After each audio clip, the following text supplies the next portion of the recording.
ఇలాంటి మరెన్నో వీడియోలు చూడడానికి like, share, subscribe and comment. ఈరోజు ఈ వీడియోలో జగద్గురుడు శ్రీ శంకరాచార్యుల గురించి తెలుసుకుందాము. ఆదిశంకరులు శంకర భగవత్పాదులు అని కూడా పిలువబడి ఉద్ధరించిన త్రిమతాచార్యులలో ప్రథములు. గురువు, మహాకవి శంకరులు ప్రతిపాదించిన సిద్ధాంతాన్ని అద్వైతం అంటారు. శంకరులు సాక్షాత్ శివుని అవతారమని నమ్మకము. ఈ భారతఖండంలో అనేక కొత్త సిద్ధాంతాలు, మతాలు పుట్టుకొచ్చి ప్రజలకి సనాతన ధర్మం పట్ల, భగవంతుని పట్ల విశ్వాసం సన్నగిల్లుతున్న సమయంలో మన సనాతన ధర్మ పరిరక్షణకై అవతరించిన అపర శంకరావతారమే ఆదిశంకరాచార్యులు. శ్రౌత స్మార్త క్రియలను సుప్రతిష్టం చేసి వైదిక మార్గాన్ని సక్రమంగా నిలబెట్టడానికి నీలలోహితుడు స్వయంగా శంకరుల రూపంలో అవతరించారని భక్తుల ప్రగాఢ విశ్వాసము. జగద్గురు ఆది శంకరాచార్యులు క్రీస్తు పూర్వము 509వ సంవత్సరం అనగా విభవనామ సంవత్సరము. శంకరులు వైశాఖ శుద్ధ పంచమి తిథి రోజున కర్కాటక లగ్నమందు శివుడి జన్మ నక్షత్రమైన ఆరుద్రలో సూర్యుడు, శని, గురుడు, కుజుడు ఉచ్చస్థితిలో ఉండగా కృష్ణ యజుర్వేద శాఖకు చెందిన నంబూద్రి బ్రాహ్మణ దంపతులైన ఆర్యమాంబ, శివ గురువులకు కేరళలోని పూర్ణా నది ఒడ్డున ఉన్న కాలండిలో శంకరులు జన్మించారు. కాలండి ఇప్పటి త్రిచూర్కి కొద్ది మైళ్ళ దూరంలో ఉంది. ఆర్యమాంబ శివగురువులు త్రిచూర్లోని వృషాచల పర్వతం పైన ఉన్న శివుడిని ప్రార్థించి ఆయన అనుగ్రహంతో పుత్రుడిగా పొందినారు. పార్వతీదేవి సుబ్రహ్మణ్య స్వామికి ఏ విధంగా జన్మనిచ్చిందో ఆర్యమాంబ శంకరుకి అదే విధంగా జన్మనిచ్చింది అని శంకర విజయం చెప్తోంది. ఆయన జనన కాలం గురించి భిన్నాభిప్రాయాలు వ్యక్తమవుతున్నప్పటికీ కంచి, మున్నగు పీఠాలు అంగీకరించినవి మరియు మన గ్రంథాల ప్రకారము ఆయన జీవనకాలము క్రీస్తు పూర్వము 509 నుంచి క్రీస్తు పూర్వము 477 అని తెలియవస్తుంది. ఆయన తన 2వ ఏటనే రాయడము, చదవడము, గ్రంథాలు చదివేవారు. ఆయన తండ్రి శంకరుల 3వ ఏటనే చనిపోయారు. ఆయనకు 5వ ఏటనే కామ్యోపనయనం చేశారు. 7వ సంవత్సరం వచ్చేసరికి వేదాలను అధ్యయనం చేసేశారు. కారణ జన్ములైన శంకరాచార్యుల వారు సన్యాసాశ్రమాన్ని స్వీకరించి గోవింద భగవత్పాదాచార్యుల వారి చెంత శాస్త్ర అధ్యయనం చేశారు. ఒకసారి శంకరులు అమ్మవారికి పాలను నైవేద్యంగా పెట్టి వాటిని స్వీకరించడానికి అమ్మవారు రాలేదని తీవ్రంగా విలపిస్తుండగా ఆ తల్లి ఆయన ముందు ప్రత్యక్షమై ఆయనను తన ఒడిలోకి తీసుకొని ఆ పాలను త్రావించి తన కరుణా కటాక్షాలను ఆ చిన్ని శంకరుల మీద ప్రసరింపజేసింది. ఇంకొకసారి ఆయన వేద అభ్యాసన సమయంలో భిక్షకై ఒక పేద వృద్ధురాలి ఇంటికి వెళ్ళి యాచించగా ఆమె తన ఇంటిలో ఉన్న ఒకే ఒక ఉసిరికాయను ఆయనకు ఇచ్చివేసింది. ఆమె పరిస్థితికి జాలిపడి శంకరులు సంపదలకు ఆదిదేవతైన లక్ష్మీదేవిని స్తుతిస్తూ కనకదారాస్తవం అశువుగా పలికారు. దానికి ఆ తల్లి సంతోషించి బంగారు ఉసిరికాయల వర్షం కురిపించింది. శంకరుల తల్లి ఆర్యమాంబ వృద్ధాప్యం కారణంగా పూర్ణా నదికి రోజు స్నానానికై వెళ్ళలేకపోవడం గమనించి అప్పుడు శంకరులు పూర్ణా నదిని ప్రార్థించి నదిని ఇంటి వద్దకు తెప్పించారు. ఆ విధంగా నదీ ప్రవాహ మార్గం మారేసరికి గ్రామ ప్రజలు శంకరులు జరిపిన కార్యానికి ఆశ్చర్యచకితులయ్యారు. తన తపశ్శక్తితో ఆ నదినే తన ఇంటి సమీపంగా ప్రవహించగలిగేటట్టు చేశారు. ఆయన సన్యాశ్రమ స్వీకరణ కూడా విచిత్రంగా జరిగింది. సన్యాసం తీసుకునే సమయం ఆసన్నం అవడంతో శంకరుల తల్లి అనుమతి కోరారు. శంకరులు సన్యాసం తీసుకుంటే తాను ఒంటరినవుతానన్న కారణంతో తల్లి అందుకు అంగీకరించలేదు. ఒకరోజు శంకరులు పూర్ణా నదిలో స్నానం చేస్తుండగా ఒక మొసలి వచ్చి ఆయనను పట్టుకుంది.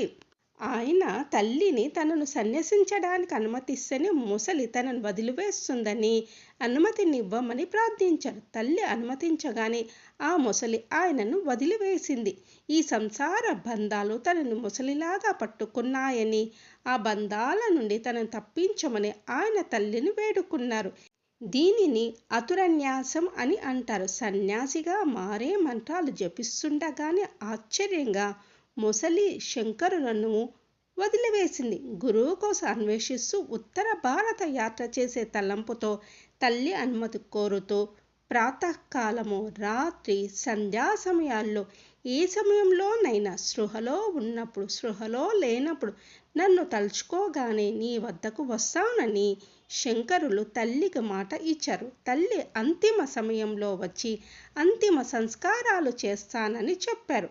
ఆయన గురువు గురించి అన్వేషిస్తూ నర్మదా నది తీరంలో ఉన్న శ్రీ శ్రీ గోవింద భగవత్పాదుల్ని దర్శించి ఆయనే తన గురువు అని తెలుసుకొని తనను శిష్యుడిగా స్వీకరించమని ప్రార్థించారు. గోవింద భగవత్పాదులు ఆయనను అనేక పరీక్షలకు గురి చేసి శంకరుల అద్వైత సిద్ధాంతంతో సంతృప్తి చెంది ఆయనను శిష్యుడిగా చేర్చుకున్నారు. ఆ తర్వాత కొంతకాలానికి గురువుగారి అనుమతితో విశ్వనాథుని దర్శనానికి మరియు వ్యాస మహర్షి దర్శనానికి కాశీ బయలుదేరారు. ఆయనలో అంతర్గతంగా ఉన్న అహాన్ని తొలగించటానికై పరమశివుడు చండాలుని వేషంలో వెంట 4 కుక్కలతో వచ్చి ఆయన దారికి అడ్డుగా నిలబడతాడు. అప్పుడు శంకరులు చండాలుని పక్కకు తొలగమని చెప్పారు. అప్పుడు శివుడు, ఎవరిని తొలగమంటున్నావు? ఈ శరీరాన్నా లేక ఈ శరీరంలో ఉండే ఆత్మనా అని ప్రశ్నించాడు. దానితో శంకరునికి ఆ వచ్చినవాడు పరమశివుడే తప్ప వేరు కాదని గ్రహించి ఆయన స్తుతిస్తూ మనుషా పంచకం చదివారు. ఆయన బ్రహ్మసూత్రాలకి భాష్యాలే కాక అనేక దేవీ దేవతల స్తుతులు, అనేక ఆధ్యాత్మిక సిద్ధాంత గ్రంథాలు రచించారు. వాటిలో బాగా ప్రాచుర్యమైనవి సౌందర్యలహరి, శివానందలహరి, భజగోవిందం మొదలైనవి. ఆయన సన్యాశ్రమ నియమాలను పక్కన పెట్టి మరీ తల్లికి ఆమె కోరిక మేరకు ఆమెకు అంతిమ సంస్కార కార్యక్రమాలను నిర్వహించారు. ఆ విధంగా తల్లి అత్యంత పూజ్యనీయురాలని, ఆమెకు సేవ చేయడం బిడ్డల కర్తవ్యమని, దానికి ఎలాంటి నియమాలు అడ్డు రావని లోకానికి చాటి చెప్పారు. తల్లికిచ్చిన మాట కోసం తల్లి అవసాన దశలో శ్రీకృష్ణ భగవాను లీలలను చూపించి సంతోషపరిచారు. ఆనాటి కట్టుబాట్లను ఎదిరించి తాను సన్యాసి అయిన కన్న తల్లి అంతిమ కార్యక్రమాలను స్వయంగా నిర్వహించారు. ఆయన కాలినడకన దేశమంతా తిరిగి అద్వైత సిద్ధాంతాన్ని ప్రచారం చేస్తూ తన సిద్ధాంత వాదనలతో అనేక మంది పండితులను ఓడించారు. ఆ తర్వాత వాళ్ళు ఆయనకు శిష్యులైనారు. వారిలో కుమారిల భట్టు, మాండవ మిశ్రుడు మొదలైన వారు కూడా ఉన్నారు. ఆయన ప్రతిపాదించిన అద్వైత సిద్ధాంతానికి ఆకర్షితులై ఆయన శిష్యులుగా మారిన వారిలో ప్రముఖులు తోటక్రుడు, పద్మపాదుడు, సురేశ్వరుడు, పృథ్వీవరుడు మొదలైన వారు. 1000 సంవత్సరాల పాటు బౌద్ధమతం ప్రచారంలోకి వచ్చాక సనాతన ధర్మానికి ముప్పు ఏర్పడింది. ఈ సనాతన ధర్మాన్ని పునరుద్ధరించడానికి ఆదిశంకరులు జన్మించారు. బౌద్ధమతం ధర్మం గురించి, సంఘం గురించి చెప్పింది, కానీ దేవుడిని గుర్తించలేదు. బౌద్ధమత ధర్మాల వ్యాప్తి ఉధృతిలో వైదిక కర్మలు సంకటంలో పడ్డాయి. ఆ సమయంలో శంకరాచార్యులు ఆధ్యాత్మిక ధర్మాన్ని తిరిగి బలీయమైన శక్తిగా మలచగలిగారు. హిందూ ధర్మ పరిరక్షణ బలహీన పడుతుండడాన్ని గమనించిన ఆయన ఆ పరిస్థితిని చక్కదిద్దవలసిన అవసరాన్ని గుర్తించారు. అందుకోసము తన శిష్య గణంతో కలిసి అనేక ప్రాంతాలలో పర్యటిస్తూ అక్కడి పండితులను శాస్త్ర సంబంధమైన చర్చలో ఓడిస్తూ అద్వైత సిద్ధాంతాన్ని విశిష్టమైన రీతిలో వ్యాప్తిలోకి తెచ్చారు. ఈ నేపథ్యంలో శతాధిక గ్రంథాలను రచించిన శంకరుల వారు ఉపనిషత్తులు, బ్రహ్మసూత్రాలు, భగవద్గీత, విష్ణు సహస్రనామాలకు భాష్యాలు రాసి భక్తి సమాజాన్ని తనదైన రీతిలో ప్రభావితం చేశారు. గణేశ పంచరత్న స్తోత్రము, భజగోవిందము, లక్ష్మీ నరసింహ కరావలంబ స్తోత్రము, కనకదార స్తోత్రము, శివానందలహరి, సౌందర్య లహరి వంటి అనేక రచనలు హిందువులకు నిత్య ప్రార్థనా స్తోత్రాలుగా ఈనాటికి ఉపయుక్తమవుతున్నాయి. ఈయన 108 గ్రంథాలు రచించారు. శృంగేరి, బదిరి, పూరి, ద్వారక అనే అత్యంత పవిత్రమైన ప్రదేశాల్లో పీఠాలను స్థాపించారు. ఆదిశంకరుల వారి శిష్యులే అద్భుతమైన రీతిలో మహిమలను ప్రదర్శించారంటే ఇక శంకరుల వారి శక్తులు ఎలాంటివో అర్థం చేసుకోవచ్చు. శంకరుల చిన్నతనంలో ఆయన అనన్య సామాన్యమైన భక్తిని చాటి అనేక సంఘటనలు జరిగాయి. ధర్మ సంస్థాపన చేయడానికై ఆయన దేశం నలుమూలలా 4 పీఠాలను స్థాపించారు.